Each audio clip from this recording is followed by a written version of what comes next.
क्या क्या ऐसी कोई चीज़ें हैं जो राजनीति में एक पॉलिटिशियन के लिए टैलेंट मानी जा सकती है? जैसे कि एंटरप्रेन्योरशिप में जब कोई कंपनी स्टार्ट कर रहा है, उसके लिए इनहेरेंटली 3-4 टैलेंट्स चाहिए होते हैं। जैसे कि कोई अच्छे मार्केटिंग करे, कोई अच्छा सेल्स करे, कोई अच्छा टेक्नोलॉजी में हो जो प्रोडक्ट डेवलप करे। अगर किसी युवा को आज पॉलिटिशियन बनना है, तो उसमें ऐसी कोई टैलेंट्स है जो आप परख सकते हैं ऐसे कि ये होना चाहिए? दो चीजें अलग अलग है। पॉलिटिशियन बनना वो एक पार्ट है और पॉलिटिक्स में सफल होना वो दूसरी चीज है। तो दो अलग तरीके से।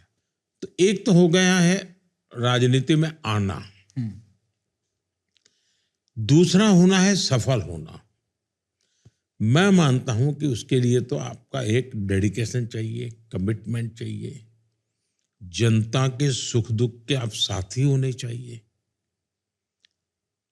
आप एक्चुअली अच्छे टीम प्लेयर होने चाहिए। आप ये कहो कि मैं तिस्मार खां हूं और मैं सबको चलाऊंगा और दौड़ाऊंगा, सब मेरा हुक्म मानेंगे, तो वो हो सकता है उसकी राजनीति चल जाए, चुनाव जीत जाए, लेकिन वो सफल राजनेता बनेगा गारंटी नहीं है। और sir, is there a plan beyond you? Is there youth that you have faith in, that you are training, inculcating, आज के लिए नहीं बट 20 साल के बाद, 30 साल के बाद?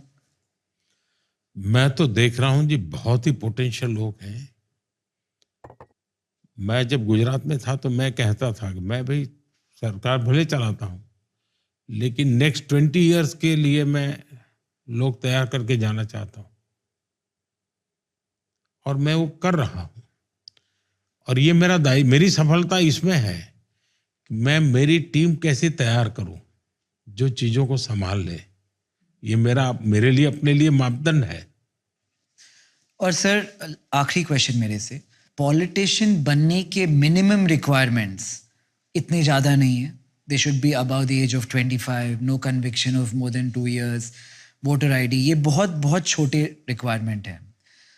तो what I wish, sir, is after this long conversation that we have had, कि ऐसे 10,000 यंग पीपल कहीं से आए जो पॉलिटिक्स ज्वाइन करे, जिनकी मदद मैं जानता हूं आप करेंगे।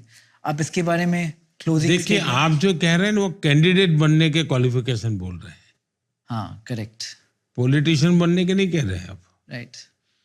पॉलिटिशियन बनने के लिए तो बहुत क्वालिफिकेशन चाहिए। आपको हर पल हजारों आंखें देखती हैं। आपका एक शब्द इधर उधर हो जाए तो आपकी 10 साल की तपस्या मिट्टी में मिल जाती है। आपको 24/7 कॉन्शियस रहना पड़ता है। आपको उसके साथ जीना पड़ता है। अनप्रेसिडेंटेड क्वालिटी चाहिए जी, और क्वालिफिकेशन वही है।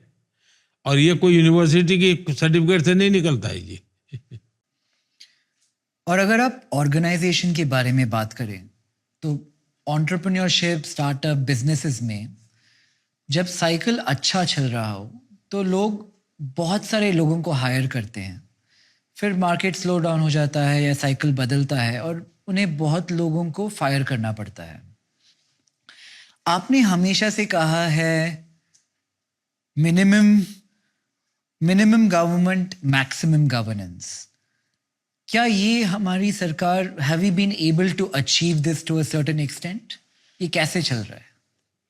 आपको सही लगेगा, हमारे यहाँ मिनिमम गवर्नमेंट मैक्सिमम गवर्नेंस का कुछ लोगों ने ना समझी में अपने अपने अर्थ निकाले। कुछ लोगों को लगा कि मंत्रियों की संख्या कम मतलब मिनिमम गवर्नमेंट। कुछ लोगों को लगा कि कर्मचारियों की संख्या मतलब मिनिमम गवर्नमेंट। मेरी ये कल्पना कभी नहीं थी। ऊपर से मैंने तो आकर के स्किल मिनिस्ट्री अलग बनाई, कोऑपरेटिव मिनिस्ट्री अलग बनाई, फिशरीज मिनिस्ट्री अलग बनाई। तो देश में जिन जिन फोकस एरिया होते हैं उसके लिए, जब मैं मिनिमम गवर्नमेंट मैक्सिमम गवर्नेंस कहता हूं, हमारे यहाँ जो प्रोसेस चलती है लंबी, एक क्लियरेंस लेना है तो 6-6 महीने चल रहा है। एक का कोर्ट कचहरी का मामला है तो 100-100 साल तक पुराने केस अभी लटके पड़े हैं। इसलिए हमने क्या किया, करीब 40,000 कंप्लायंसेस हमने निकाल दिए। वरना ये डिपार्टमेंट आपसे एक चीज मांगेगा, बगल वाला भाई आपसे वही चीज मांगेगा, तीसरा भी वही मांगेगा। भाई एक ने मांग लिया है ना, आप उपयोग करो ना। 40,000 कंप्लायंसेस आप करते, हिंदुस्तान के सामान्य मानवी को कितना बर्डन होता है। मैंने करीब करीब 1500 कानून खत्म किए हैं। मैंने क्रिमिनल चीजों से जोड़ने वाले कानूनों को बदला है। तो मेरी जो मिनिमम गवर्नमेंट मैक्सिमम गवर्नेंस का कल्पना है वो ये है, और मैं आज देख रहा हूं कि ये सब चीजें हो रही है।